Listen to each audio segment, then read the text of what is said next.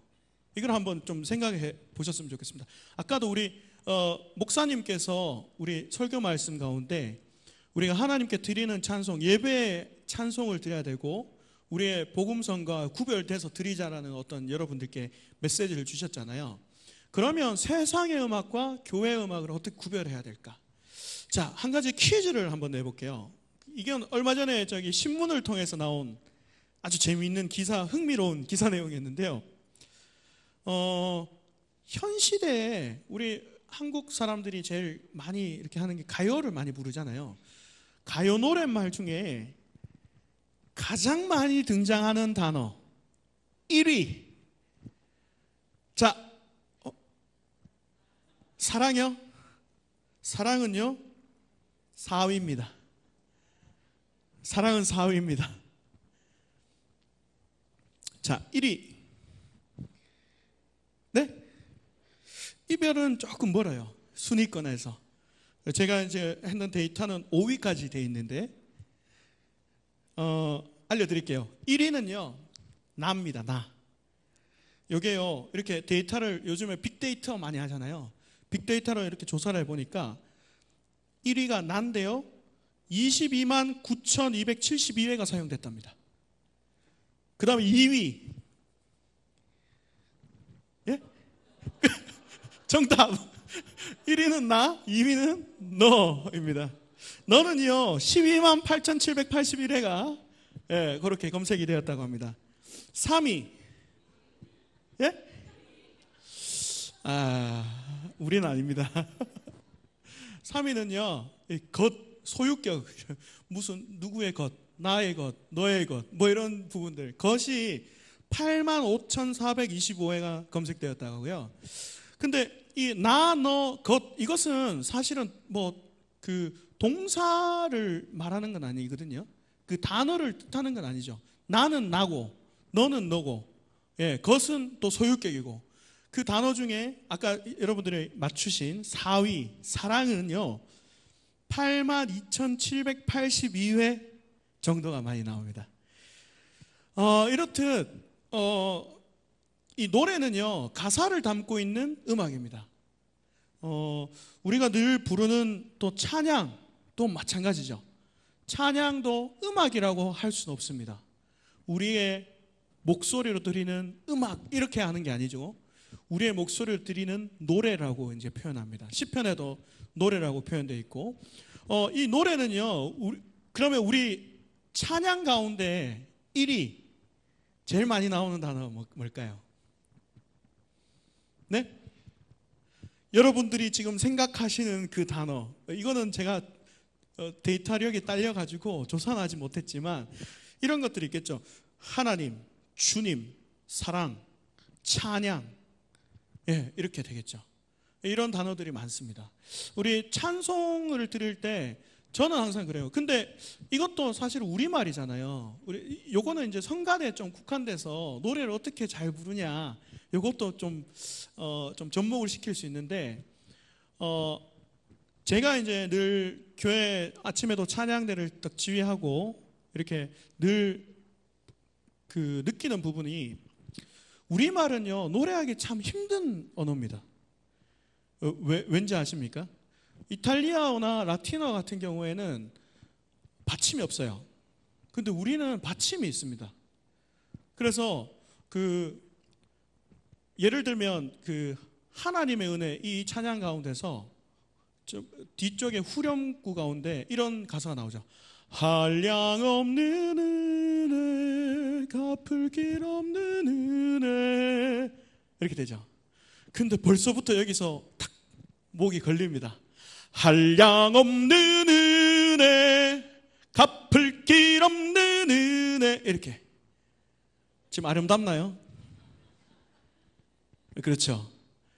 그 가사가요, 주는 어떤 메시지 하는 의미가 굉장히 이렇게 조금 우리는 된 바람이 많습니다. 그리고 경상도 사람들은 이 발음이 잘 안 됩니다. 사랑으로 이런 거 만약에 사랑으로 주님께 사랑으로 이런 걸 하면요 사랑어로 이렇게 합니다. 네, 경상도 특유의 사투리가 나오기도 하죠. 찬양을 좀 잘 부르고 싶으신 분들은 이 받침의 처리들을 어떻게 하는가 여러분들이 잘 생각해 보셨으면 좋겠습니다. 아까도 만복의 근원 하나님 이 찬양이 있으면 그냥 받침을 다 그냥 빨리 붙이면요 만복의 근원 하나님 이렇게 됩니다. 예. 여러분들이 이렇게 노래 부르실 수도 있습니다.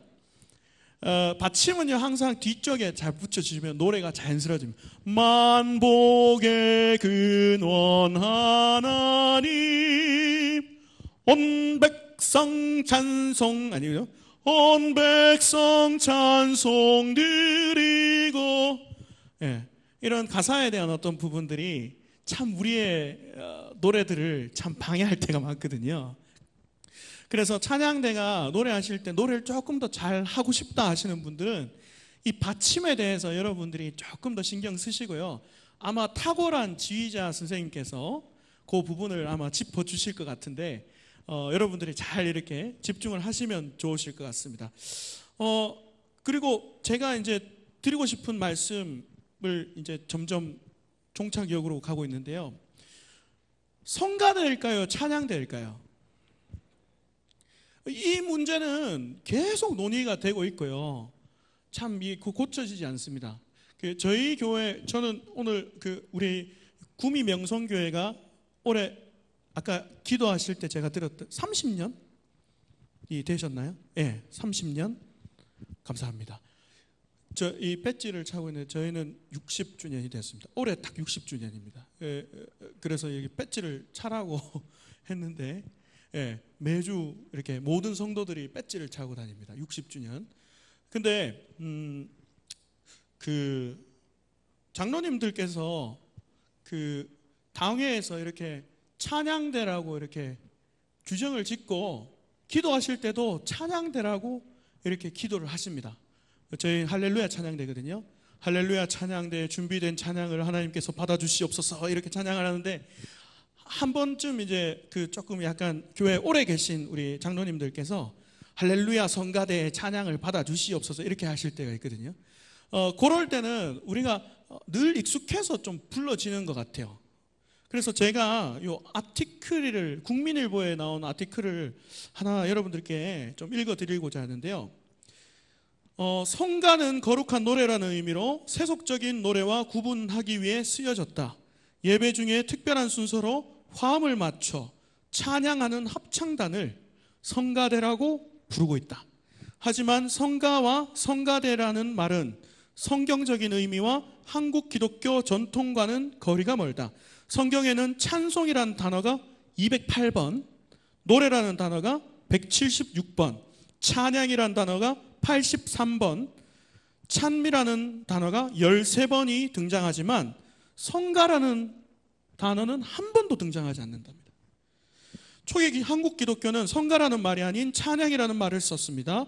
초기 한국의 선교사들이 당시 성도들에게 많이 불리던 찬양을 모아 최초로 찬미가라는 찬양곡집을 출판하였습니다. 이후 찬양곡을 모든 책들이 1893년 찬양가, 1895년 찬성시라는 이름으로 출간하였습니다. 그리고 1893년에 언더우드 선교사가 최초의 지금의 사성부의 악보를 수록해서 찬양가를 출판했습니다. 이 찬양가가 지금의 찬송가의 어떤 모태입니다. 그래서 성가대라는 말이 초기 한국교회에서는 사용되지 않았던 말이었답니다. 1913년 평양 장대현 교회는 한국 최초로 찬양대를 조직했답니다. 이듬해 세문안교회에 찬양대가 구성되었고 이름을 찬미대라고 불렀답니다. 대부분 학자들이 일본의 영향으로 교회에서 성가대라는 말을 쓰게 됐다고 언급합니다. 1960년대 한일 국교 정상화가 본격화된 이후로 어떤 경로로 누구에 의해서인지 단정할 수 없으나 일본어로 세이카다이 이게 성가대라는 말인데요. 성가대라는 말이 그대로 한국교회에 유입되어 성가대라는 말이 통역됐다는 것이다.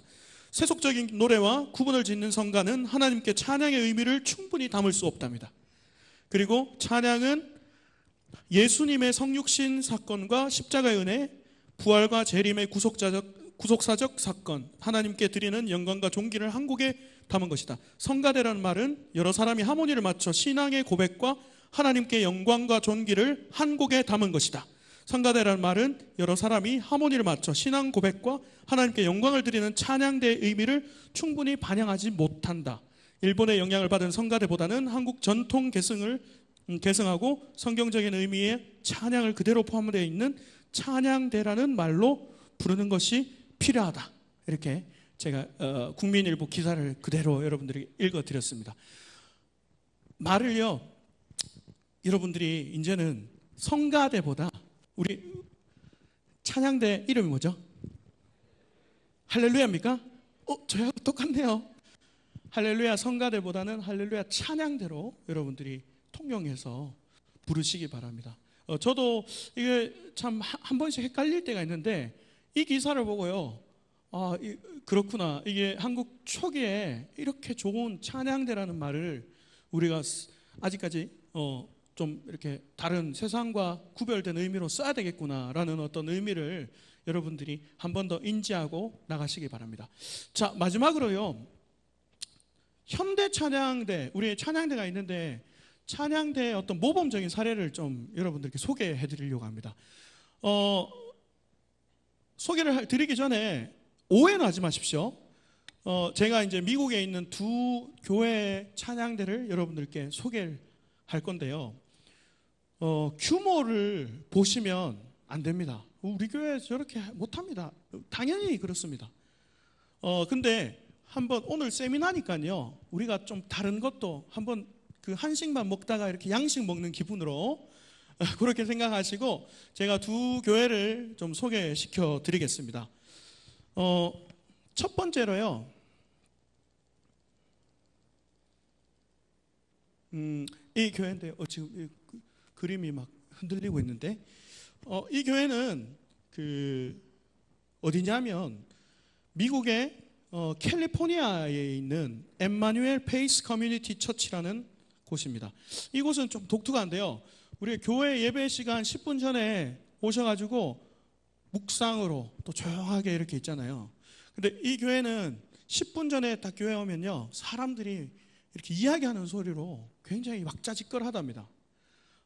교회 목사님의 어떤 목회 철학이 성도의 교제로부터 먼저 시작된다는 어떤 초대교회의 어떤 모티브를 받아서 좀 이렇게 성도가 교제하고 먼저 일주일간 또 삶에 대한 얘기를 나누고 이런 시간으로 먼저 시작을 한답니다.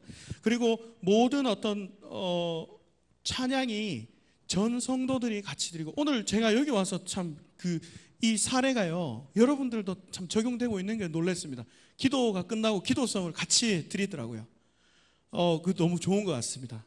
하나님께 모든 찬양에 초점이 맞춰진 것 같아서 제가 막 이렇게 준비를 해왔는데 혹시나 다를까 해서 준비를 안 했는데, 행해지고 있으니까 막 많은 이야기를 못 하겠더라고요. 그래서 이 교회는 그렇습니다. 찬양대 찬양이 끝나고 나서 목사님이 성도들에게 딱 묻는답니다.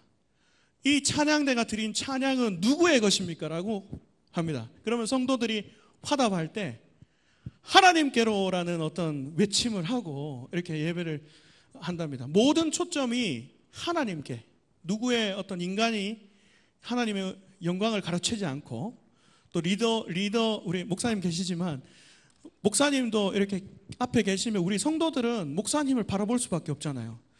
그게 아니라 하나님만 초점을 두고 이렇게 목사님이 굉장히 캐주얼하게 입으시고요, 이렇게 성도들과 이런 어떤 권면을 한답니다. 그래서 항상 그 모든 어떤 부분들이 찬양이 하나님께로 향해져 있는데요.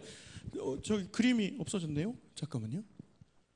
여기 좀 잘 안 보이시겠지만 지금 앞에 뒤에 찬양대가 있고요, 앞에 우리 선교단도 막 꼬맹이부터 시작해서 전 연령이 앞에서 찬양을 리드하고 그렇게 함께 모든 세대가 하나님께 찬양 드리는 모습들이 굉장히 아름다운 교회입니다.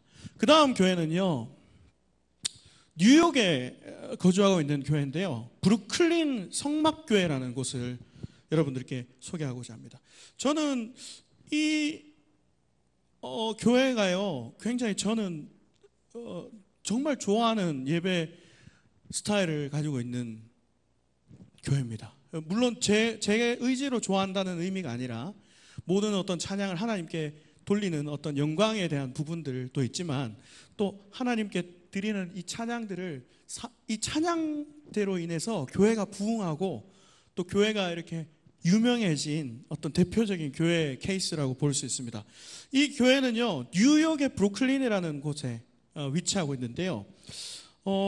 그 브루클린이라는 곳을 여러분들 지리적인 특징을 얘기하자면, 뉴욕은요, 많은 인종들이 모이는 곳입니다. 전 세계 모든 인종. 왜냐하면 뉴욕이 항구 도시이기 때문에 뭐 이렇게 남미계나 뭐 많은 어떤 아시아계나 인종들이 많이 모여서 함께 공존하고 있는 어떤 도시인데요.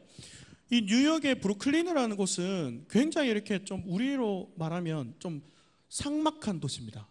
왜냐하면 그 남미계 출신들은 그 약물 중독자, 알코올 중독자, 그리고 성도착자, 뭐 성매매를 하는 여성들, 이런 사람들이 모여서 이제 살고 있는 어떤 좀 우리가 따지고 보면 좀 위험한 도시고, 좀 죄악이 득실한 어떤 도시인데요. 그 가운데 이 교회 목사님 성함이 짐 심발라 목사님입니다.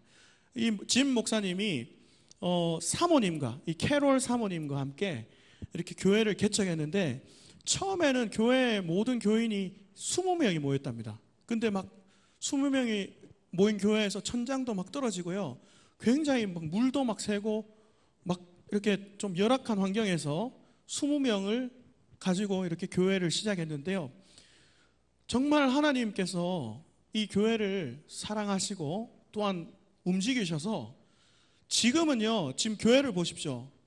몇만 명, 지금 제가 볼 때 거의 뭐 몇만 명에게 찬양대만 200명이 넘는 찬양대원 수를 자랑한답니다.